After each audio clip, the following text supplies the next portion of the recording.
Okay, we do without your sound.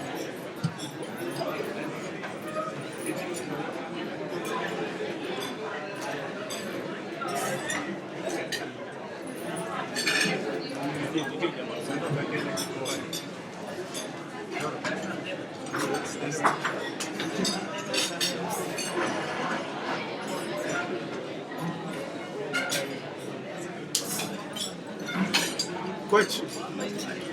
Let's check the sound on the show. Alright.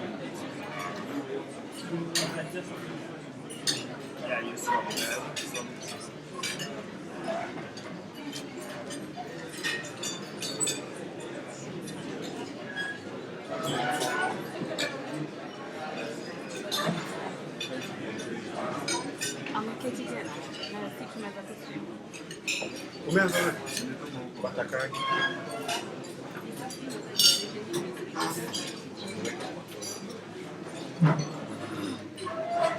Good morning. I want to extend a very warm welcome this morning as we discuss the half-yearly results of Equity Bank. We're excited to see the house full. I think this is the best attendance so far this year. And we'll then commence, so we'll allow those who are standing maybe a minute to sit, so that then maybe we can be able to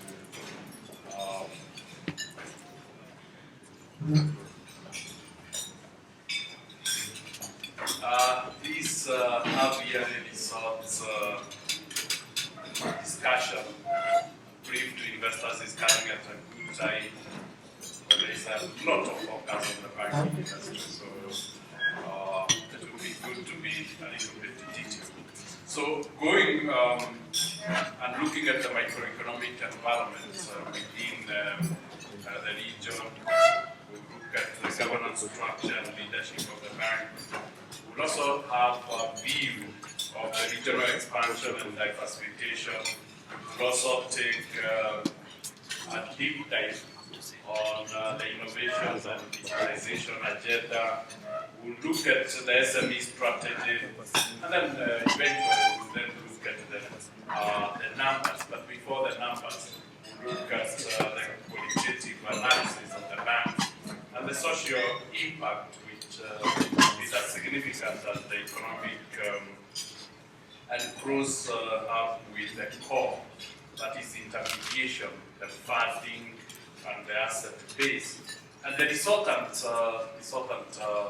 financial performance of the group. So if you look at the microeconomic environment, we see one of the challenges of last year, the same time last year, seems to have been muted. The stability in the exchange rate, we see strengthening and stability generally, and we know what the cause of that was. It was tamed by increasing interest rates, which have generated the debate that the country is engaged in, and then it has been sustained by growth. We see that curve of stability in exchange rate being a replica of what is happening in the whole East African region. So Tanzania, Uganda, Rwanda, and the next slide. You look at them, it's exactly the same. And this is very significant for the equity group, which operates within the region. That there is now the microeconomic drivers and indicators have very little divergence. So a common strategy can be executed because the microeconomic environment is almost very, very similar. And that goes on. If you look at also the forex reserves, you see again what are the prospects of a shock in foreign exchange. It appears remote, fairly remote, because the forex reserves seems to be at their best in many years. If you look at the current account balance. The deficit is declining, fairly stable, and again, that is a feeling that the region, particularly Kenya, is almost the same level with the region, 8.2, and the range is between 7 and 11. So essentially, we are dealing with a common economic growth, and so execution of strategy for the group have become very, very easy, because in each of the countries we are operating, the microeconomic environment is the same. So we don't have to heavily adjust in the strategy. And that is also true when you look at inflation. The correlation on inflation curves, look at them again. The range is between 5.5 and 5.9 for all the East African economies. And that for us, that convergence in policy, because it's policy driven, is very, very healthy, and we can expect that regional aspiration. When you look at interest rates, again, there isn't much difference other than Rwanda, and which we know it is why it is. The trend of the interest rates is the same, it's very close. If you look at the next slide and look at Uganda, again, there's not much difference between Uganda and Rwanda. So even interest rates regimes on loans are exactly the same in the East African region. So the interest rates we are debating about Kenya is the same interest rates you find in, actually slightly higher in Uganda, slightly higher in Tanzania, same level with Rwanda and DRC. So essentially, it becomes very easy to take an operation base. But most exciting is when then you look at the growth rate. And if you look at the growth rate, the projection for 2018, the range will be between 6.2 and 7.4 GDP growth rate within the region. And that explains why there will be huge focus to extract value from the region, to deepen our presence in the region. Because essentially the same environment we have in Kenya is the same with, so it's almost a single economic market that we are operating in, and it's a huge opportunity for equity to leverage on scope, economies of scale, and gains of scale to be able to really cover the East African region. Again, when we look at the region, and again I've taken a little bit of this, we're seeing a region that is differentiating itself from the rest of Africa. While the whole of Africa on average is growing at 3.3, East Africa is growing an average of 6%. We're seeing significant investment in East Africa, significant mineral wealth, finds, very diversified economies that are not dependent on commodities, and fairly stable democracies within the region, and where economic policies and also economic agendas are pursued in a coherent way.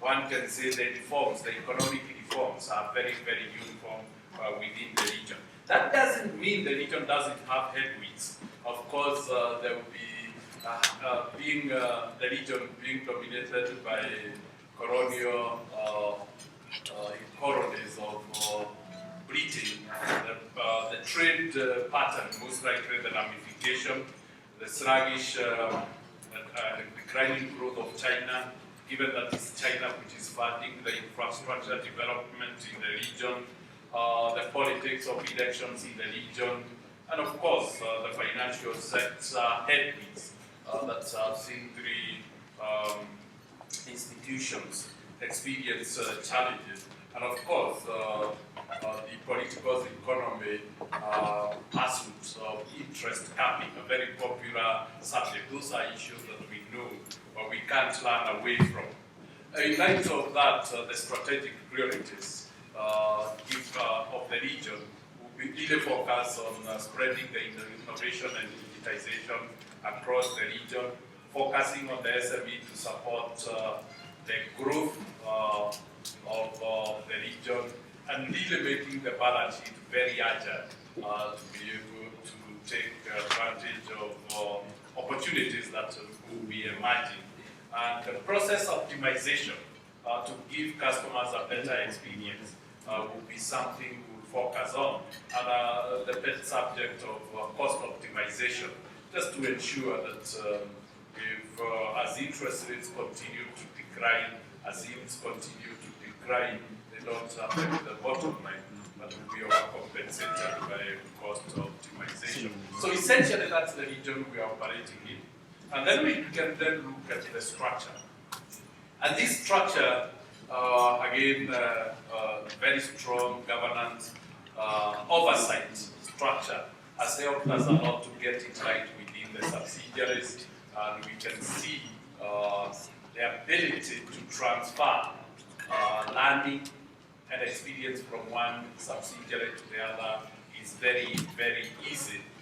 And the leadership structure gives us an incredibly powerful platform to develop leadership within the group.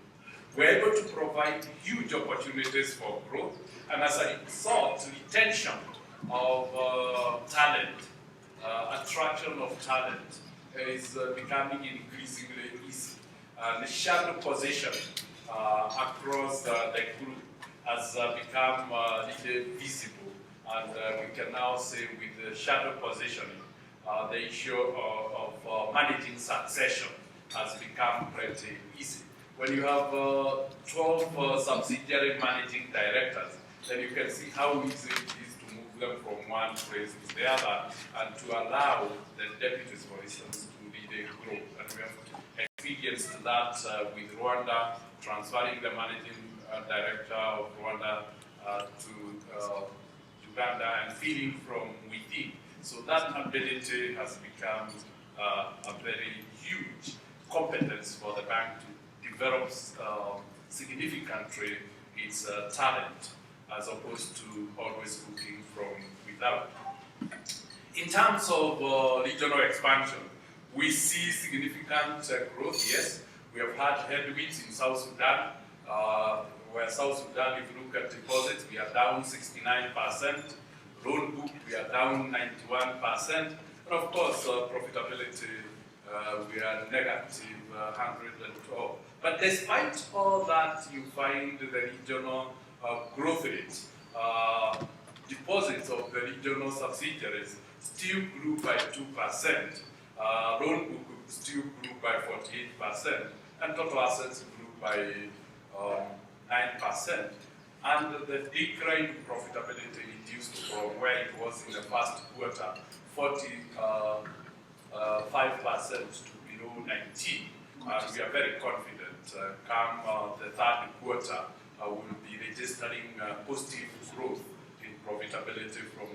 What does it mean? We'll have overcome the challenge of South Sudan. We will have overcome the shock that we experienced in South Sudan by the third quarter. And this, again, regional approach now has helped us test the issue of sovereign risks and national shocks. Again, that has come out clearly that we will be able. And this is basically the same presentation in terms of contribution. Who is contributing what, both to the deposit base and the loan book in terms of funding and also total assets and the P&L. And we see the in-play as the subsidiaries continue. And we can see Sudan used to be 9.8% of the total assets, reduced to 3%. It was contributing to 3.8% of the profit, and now contributing almost zero of the profit. But still, the group retains, is able to adapt very, very quickly. If you look at the deposit base, because sometimes aggregated numbers have a big problem. We can see, for instance, Kenya, where Kenya keeps on pushing back. While the banking industry experienced flat growth in deposit, Kenya was still able to register a 10% growth in deposit. And we see DRC, the emerging new kid on the block, running with a 24% growth rate in terms of deposits. Uganda 18%, Rwanda 34%. And if you look at the consolidated figure of the total balance sheet, and you exclude the impact of South Sudan, the rest of the group has grown by 16% of the deposit base. Again, demonstrating how diversification, regional strategy will impact the ability of risk mitigation. I think let's now focus on the game changer strategy of Equity Bank, innovation and digital banking. And this again, we see the impact it's having in the bank. And we see the complete shift from the fixed cost channel. It's almost a total disruption. That ATMs transactions year to date are 17% down and value 8% down. 12 branches, 12% down, 9% down. So what it means is the transaction of business has moved away from the physical channels to digitized channels, giving us opportunity to deploy the resources that we have in a different way. Basically, the variable cost channels, the best growth is registered from mobile, the Equity mobile transactions within that period going to 71%. But it's not the number of transactions, it's the value growth. The value growth is almost 3 times the number of transactions. Again, indicating acceptance and comfort by the customers on these digital channels. The agency network, again, which has taken the responsibility of the branches, significantly, again, reflecting acceptance of the channel, trust and confidence in the channel, that it's no longer a small transaction channel, but high value transaction. And that is why value of transaction is growing faster than the number of transactions. And basically, it's the merchant business helping move away cash from commerce, again, growing at 37% and 36% respectively. And we see this really as the biggest transformation Equity has been able to execute. These variable cost channels can only process digitized transactions. They are completely digitized transactions. It also then gives you a view of how much of the bank has been digitized and the extent to which cash has been digitized, removing the huge cost of cash management. Looked at a more graphical way, that is how the channels are behaving. We can see from 202, the ATMs and the branches are showing a very significant decline, releasing a lot of space and releasing human capital resources to be deployed elsewhere. And that brings in the subject of SME banking, relationship banking, cross-selling, bank assurance, custodial, brokerage.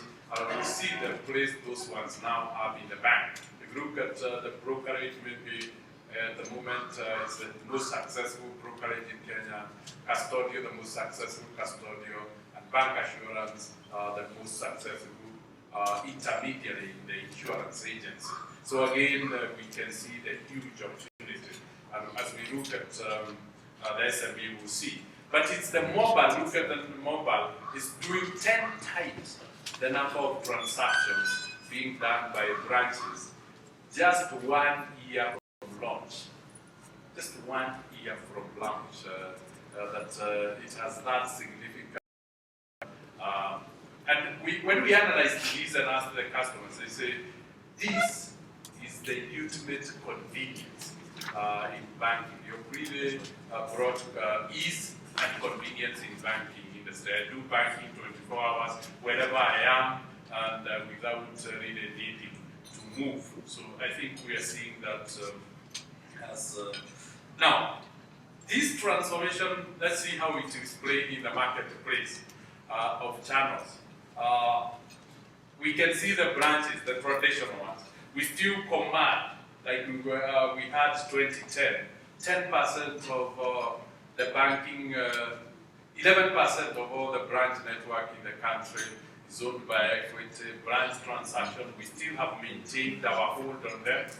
And we have also maintained significantly the hold on ATMs, alternative delivery channels, 23%. And look at merchant banking. Launched 5 years ago, we now control 52% of all merchant banking in the country. That to us, this is processing of transactions through cards. The whole banking industry in a country with 43 banks, call them 40 banks, and one bank has 52. Look at agency banking.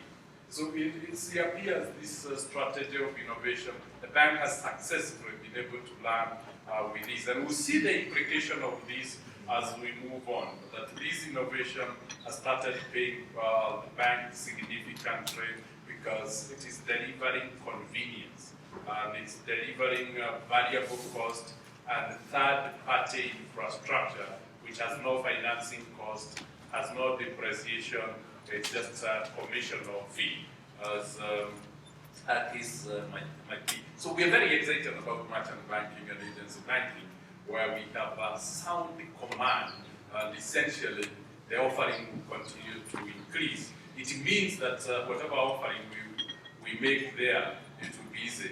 The growth on uptake on mobile, we are now at 2.2 million of our customers with Equitel lines, and 92% of them linked to their bank account, so significantly having the desired effect.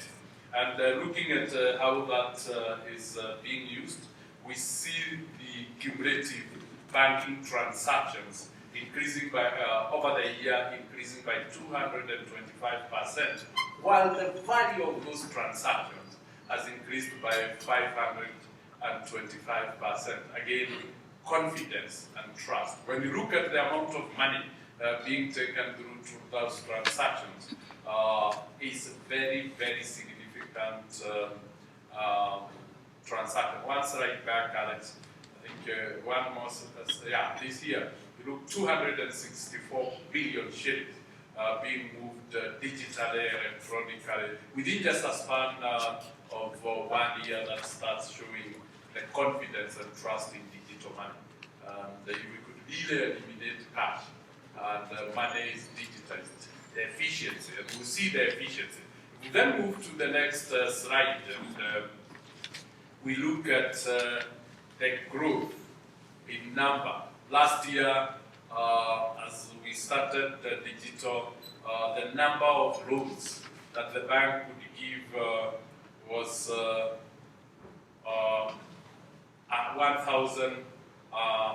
1 million loans as at July.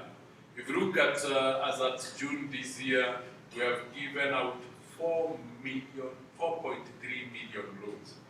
The number of disbursements have grown by 308%. Now, of that 380%, 82% of all the disbursements, 3.558 million loans have been disbursed through Equitel. With the over-the-counter loan processing, only processing 769 loans, or 18% of the loans. That's the efficiency digitization has brought to the bank.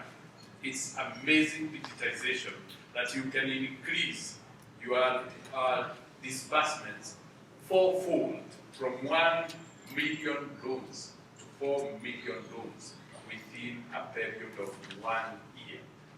And that's the convenience we talked about.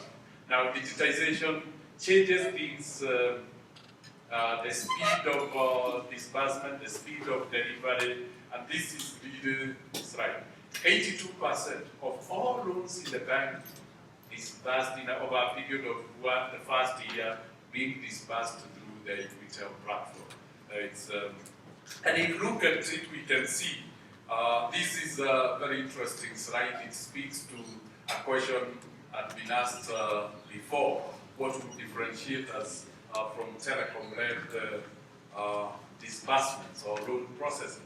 And you can quickly see from 300,000 shillings last year, July, when we were piloting, by June this year, we had disbursed 20.8 billion shillings. You can see in 2 years, the telecom-driven bank relationship has just disbursed 10 billion shillings. So you can see how quickly a safe, secure channel where data is encrypted, where you have control.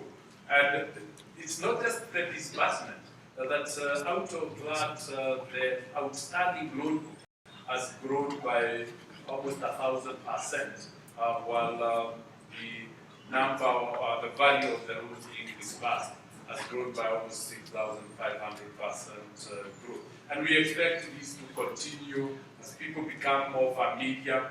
We're talking about only 2 million customers out of 10 million customers. So as all the customers get access to the channel, we now see very significant growth in. This is the most interesting slide because one would say, and how is the performance? So what we have done is to do loans in buckets. Whatever loans we disburse in a month, we follow them to their logical conclusion. And we have now managed to achieve, between the months of December, January, and February, we've been able to achieve a 98% repayment of loans. Full repayment of loans, 98%. And we are comfortable with that risk profile. With a 98% recovery rate, we feel very, very comfortable. Because this has almost taken us to the excellent collections that are in microfinance. We're hoping that with the first mover advantage of the bank, we'll be able to capture a very significant market share. And when you then compare interest rates, because we are offering bank rates and the others are offering telecom rates, you see that eventually as one spread, the chances of the bank growing significantly from digitization benefits is very, very significant. The shared prosperity through the agency banking model, again, we have seen what impact it is, but it's the ability to deliver banking services the last mile. Every village in Kenya now have an offering of banking services from a village agent. So banking services is no longer at the county or district headquarters, it's at the village level, access to financial services. And inclusion is now visible because it's a shopkeeper who is regularly